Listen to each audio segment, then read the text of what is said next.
Well, you may can tell I've actually had to do a little real work around here for a change, and I just want to take a couple of minutes out and share a few thoughts with you. I've been thinking about this President's State of the Union address.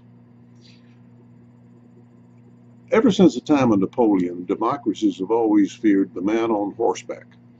You know, that's the guy that could come in and take advantage of troubled times, and because of his silver tongue and charisma, he could dazzle the people and get them to do what he wanted, get the ability to lead them in whatever direction he wanted to lead them in. Apparently, we got a president who looks at himself in that regard. Think about the things that he was talking about the other night. Think about the things that he said and his obvious lack of credibility to anybody that thinks. He talks about, you know, new jobs and the need for new jobs, while he tries to tax still again, after just having done so, the people who create those new jobs. He talks about how important the government is in creating those jobs. Remember Solyndra? Remember those other companies that went bankrupt because the government just knew that a few hundred million would be the answer to our jobs problem. Wants to raise the minimum wage when so many of our young people, especially young African Americans, are having difficulty in entering the job market at the lower rung to work themselves up. It's going to make it even harder for them to find a job.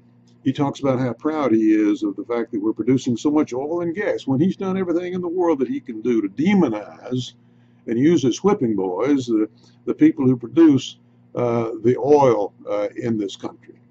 Talks about keeping the pressure on Syria. He hasn't kept the pressure on anybody except us.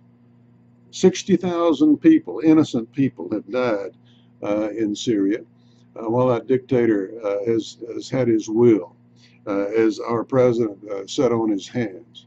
He demands a vote on gun control now. Of course, he sat on his hands for 4 years, never mentioned the subject until it became, he saw a situation to take advantage of a disaster, and it became politically advantageous to him.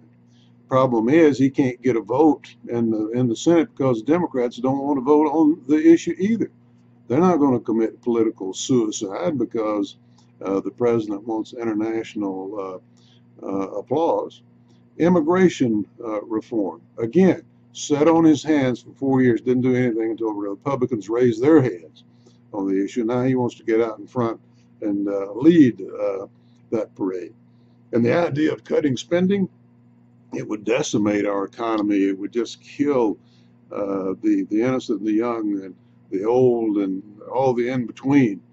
We're talking about trying to cut 3 cents out of every dollar with this sequester that Congress and the president put in place. It was actually the president's idea to start with about 1.5 years ago, and now he's trying to back out of that deal. While on the other hand, all the money, additional money that he wants to continue spending is not going to raise our deficit 1 penny.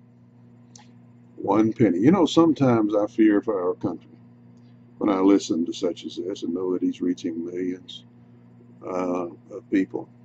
But there's a thing about men on horseback, and that is that eventually the people always catch on.